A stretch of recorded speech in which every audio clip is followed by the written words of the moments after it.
o adenocarcinoma corresponde a 37%, o escamoso a 22%, o outro céu em relação ao sexo masculino é um pouco mais frequente no sexo feminino, e aquela proporção de indeterminados continua por volta entre 26% e 29%.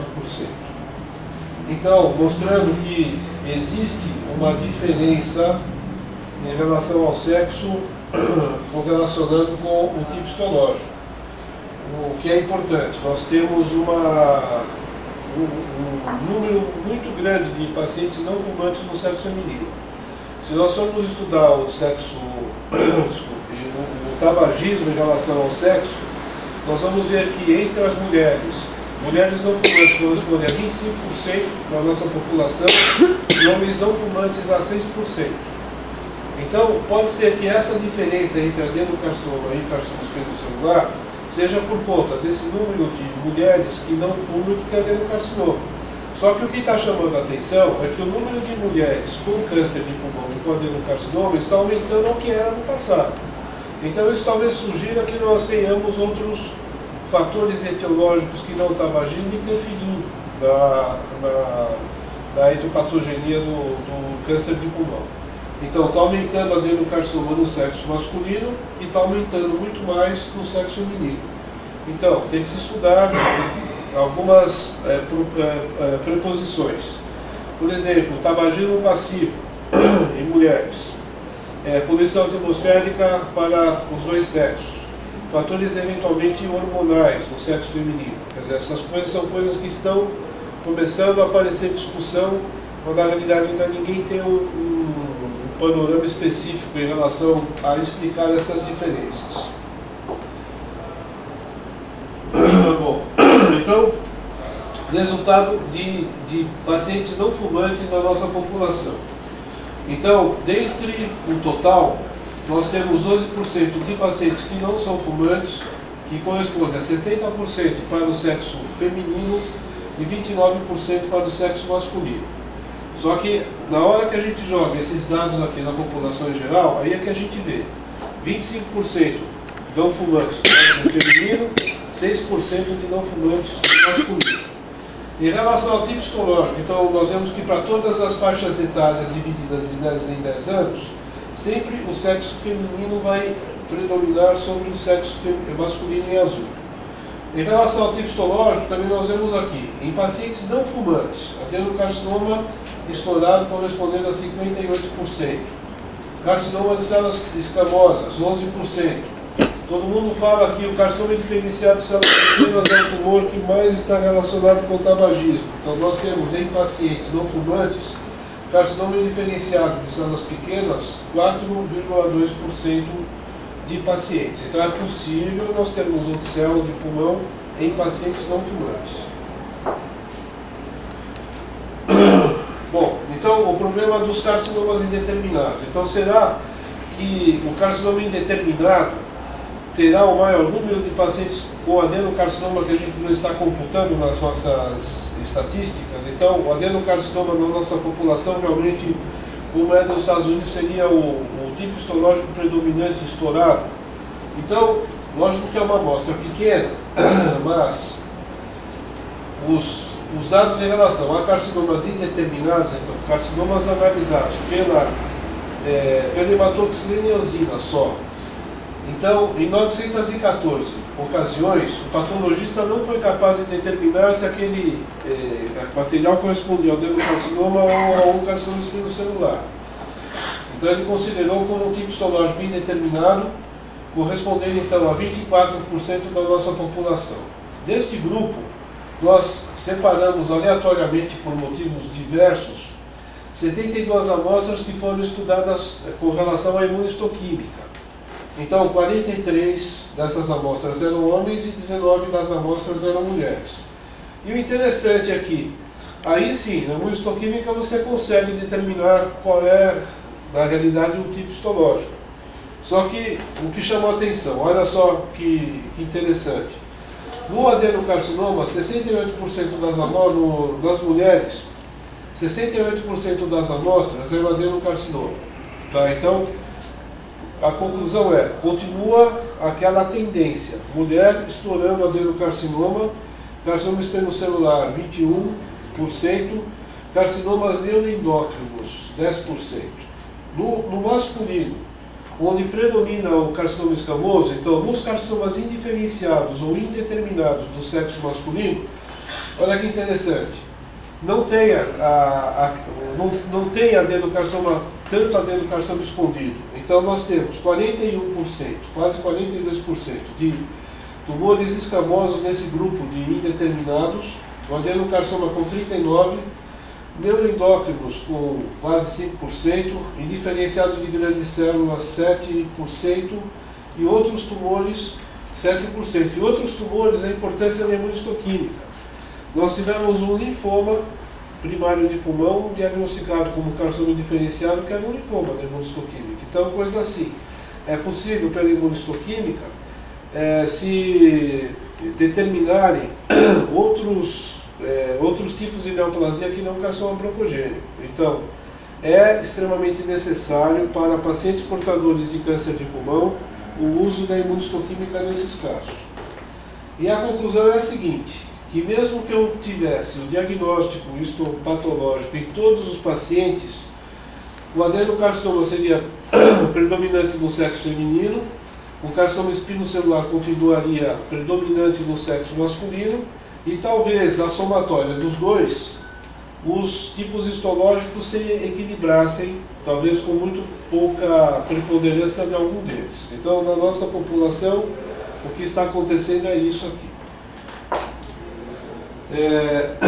Em relação ao quadro clínico, também uma coisa que causa espanto, que nos estádios clínicos considerados precoces da doença, corresponde a 9,4% do total de pacientes. E todos os nossos pacientes fazem tomografias de crânio, cintilografia óssea, é um padrão de serviço. Então, o estadiamento clínico-oncológico é completo para todos os pacientes. Então, em toda a nossa população, estádios clínicos 1 e 2 correspondem a 9,4% do total, e doença localmente avançada ou disseminada vai corresponder a mais de 90% dos casos. Então, se nós considerarmos que o melhor tratamento para câncer de pulmão é o cirúrgico, apenas 9% dos pacientes vão ser candidatos a esse tipo de tratamento, e dentro desses 9% do total nós vamos ter pacientes idosos, nós vamos ter pacientes com função pulmonar ruim. Então, o que está acontecendo no nosso país, e esses dados são dados semelhantes ao do INCA. Eu conversei com o DeBiase e o padrão deles é dar 92% de doença avançada, então é o mesmo padrão. São Paulo, dois grandes serviços, São Paulo e INCA, apresentam os mesmos resultados. Então, a quantidade de pacientes que chega à possibilidade da cirurgia, no nosso meio é muito pequena, é reduzidíssimo mesmo o número. Isso depois nós vamos ver o porquê que está acontecendo. E a conclusão desse primeiro assunto é que mantém-se a predominância do sexo masculino de 2 para 1, mas isso vem caindo. O carcinoma escamoso ainda é o mais presente nos últimos 10 anos, mas também está caindo. Então, nós temos uma janela em relação aos americanos muito grande. Então, lá nos Estados Unidos, o adenocarcinoma predomina já há um tempão. Nós estamos começando a perceber o aumento do adenocarcinoma agora. Então, o aumento considerável de adenocarcinoma no sexo feminino, e vocês viram que 25% de mulheres não fumantes. Isso aqui é interessante.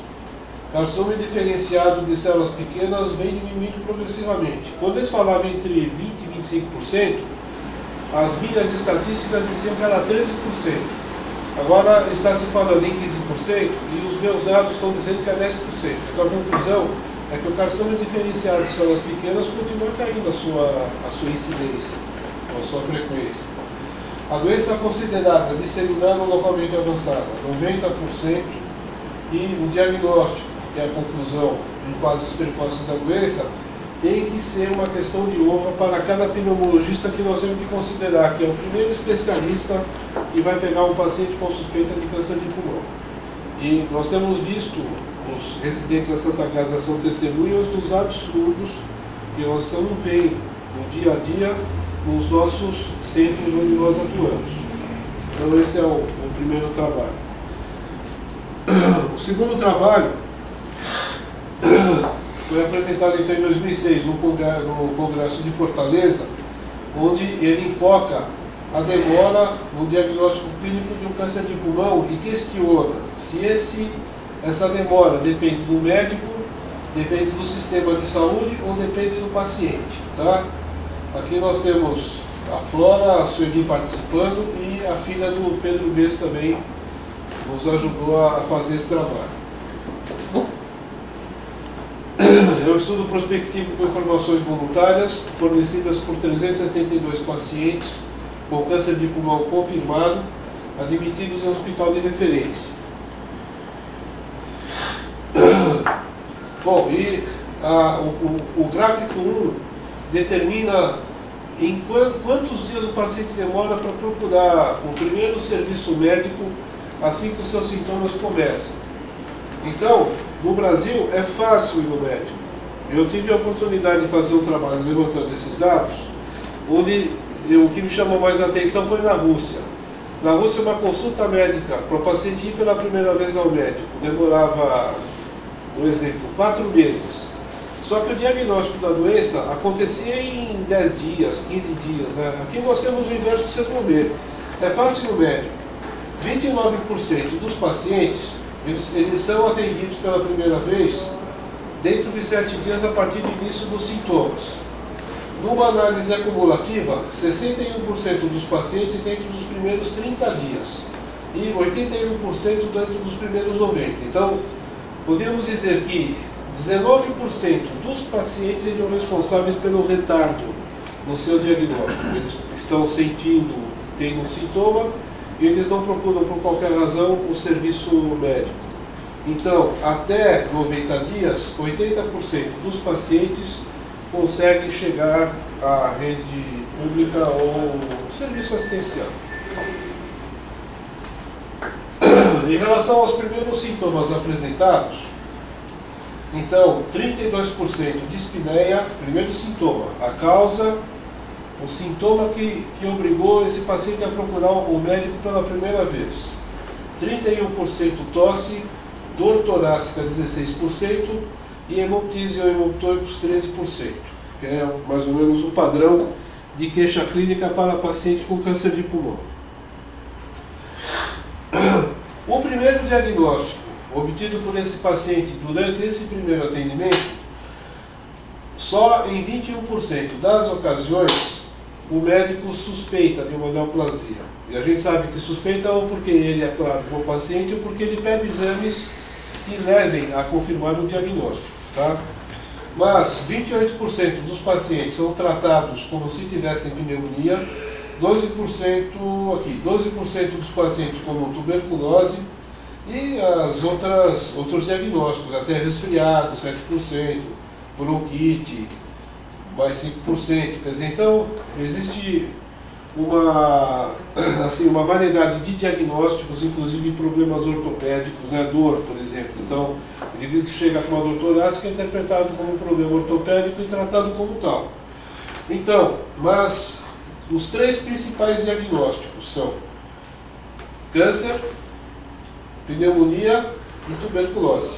Tá? Então, é aí que 60% das hipóteses no primeiro momento da consulta são feitas. O tempo para se obter o diagnóstico a partir do início dos sintomas. Então, até 30 dias do início dos sintomas, apenas 6,8% dos pacientes conseguem ter o diagnóstico de neoplasia confirmado. Até 90 dias, 24%. Aliás, mais 24%. De 90 a 180 dias, então até 6 meses, mais 32%. Então aqui nós vamos ter 56, 60% dos pacientes têm o diagnóstico realizado em até 6 meses a partir do início dos sintomas. E nós temos aqui 22% que ultrapassam 6 meses e 14% onde as queixas são além de 1 ano. Tumor de Pancoast, por exemplo, dentro das neoplasias, o tumor de Pancoast é aquele que chega há mais tempo na nossa mão com o diagnóstico, com a presença de dor. Então esse paciente tem com certeza mais de 1 ano de história, já passou por massagista, já passou por acupunturista, já fez fisioterapia, tem um monte de raio-x de ortopedista e apresenta o tumor de Pancoast e ninguém dá bola. Quer dizer, ninguém pediu uma tomografia, ninguém conseguiu perceber nada no pulmão. Por quê? O tumor está escondido. O pessoal da Santa Casa já viu 2 casos onde a única coisa que aparece é uma diminuição de transparência do pulmão no terço superior. Não se vê imagem nenhuma, se vê só uma mudança de densidade radiológica. Então é um diagnóstico difícil. Em relação ao diagnóstico recebido pelo tipo de serviço, então nós vemos ainda que o serviço particular ele consegue dar o diagnóstico na primeira consulta de uma forma mais frequente. Então, pacientes que foram atendidos por médicos particulares, que não é a maioria é serviço público, 32% dos pacientes tiveram um diagnóstico na primeira consulta. No serviço público, metade desses pacientes tiveram um diagnóstico na primeira consulta. Eu já vi quem dissesse, que faz porta de pronto-socorro em qualquer lugar por aí, que diz que não dá, pelo volume de pacientes que eles atendem, pelo tempo que eles atendem, não dá para ficar pensando em hipóteses de doenças mais sérias. Então chegou com dor tratador, chegou com tosse, trata-tosse, está com febre de pirona, e os pacientes eles são conduzidos dessa forma, na realidade. Essa é a nossa situação no Brasil. Acerto de diagnóstico por sintoma na primeira consulta. Então, o mais importante, que é valorizado, é tosse e hemoptôico. Tá? Então, pacientes que apresentavam tosse e que tinham hemoptôicos, tá?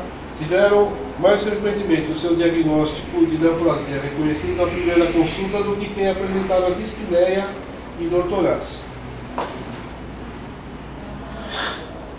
Bom, o tempo na procura, então, é o paciente agora. O tempo para procurar assistência médica segundo sintoma. Então, nós vemos aqui que até 7 dias, o sintoma mais importante para o paciente é o sangramento.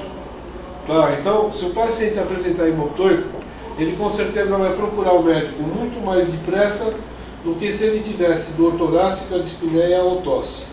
Dor torácica e dispneia estariam praticamente em segundo lugar.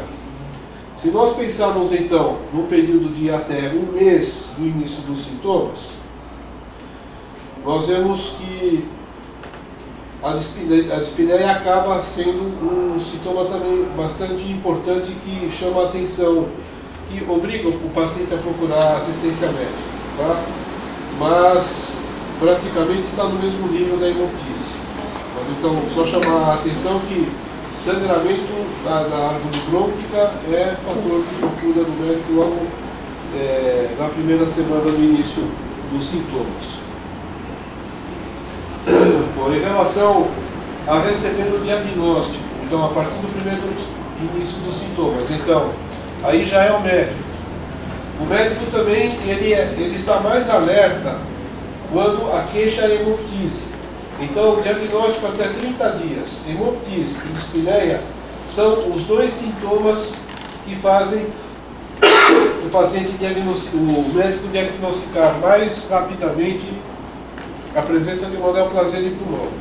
E provavelmente, o que eu imagino, é que deva, na primeira consulta, ser feito algum raio-x para sangramento e algum raio-x para dispneia, porque se chegar lá com tosse, o diagnóstico vai ser bronquite. Se chegar lá com dor torácica, vai ser uma toracalgia qualquer inespecífica, vai levar um Voltaren na região glútea, porque está gravando, então vai levar um Voltaren na região glútea e vai ser dispensado. Bom, então, o tempo para receber o diagnóstico correto. Na primeira consulta, o serviço particular ele ganha do serviço público, mas em todos os outros momentos ele se equipara. Então, se por exemplo o diagnóstico não sair na primeira consulta, tanto fazendo no médico particular ou no médico da rede pública, o diagnóstico vai continuar sendo atrasado. Bom, e as conclusões é que não existe suspeita de uma neoplasia pulmonar em até 80% das ocasiões. 18,5% dos pacientes procuram assistência médica além de 3 meses. Até 36% dos diagnósticos são feitos após 6 meses do início dos sintomas. Então, existe uma culpa aqui do paciente. A hemoptise é o sintoma que mais rapidamente leva o paciente a procurar o serviço médico, e também hemoptise e dispneia proporcionam o diagnóstico precoce do câncer de pulmão em relação aos outros sintomas, e isso tem um P de 0,05. Está ali na trave, mas ainda tem uma certa importância. E a conclusão é que o médico assistente ou o sistema de saúde exercem importante papel para que essa demora ocorra. E se eu tiver que escolher entre o médico e o sistema de saúde, eu vou chamar o médico. Se o médico for interpretado como sistema de saúde, então o sistema de saúde é falho. O sistema de saúde é falho por causa do médico. Então, se nós tivermos que reverter esse processo, nós vamos ter que trabalhar em cima dos nossos colegas. Fácil de entender. Eu não acho que seja difícil fazer tomografia, eu não acho que seja difícil fazer broncoscopia, tem a sua dificuldade. Mas o que está faltando é hipótese diagnóstica. Se não houver quem diga esse paciente pode ter um câncer, o diagnóstico não sai. Quando o paciente chegar na nossa mão, ele vai chegar com o estágio clínico 4, com o estágio clínico 3B, vai fazer quimioterapia. Na pesquisa clínica, o país é excelente para fazer pesquisa clínica, porque nós só temos 3B e 4, não é? Então, maravilha. Todo paciente é candidato à pesquisa clínica.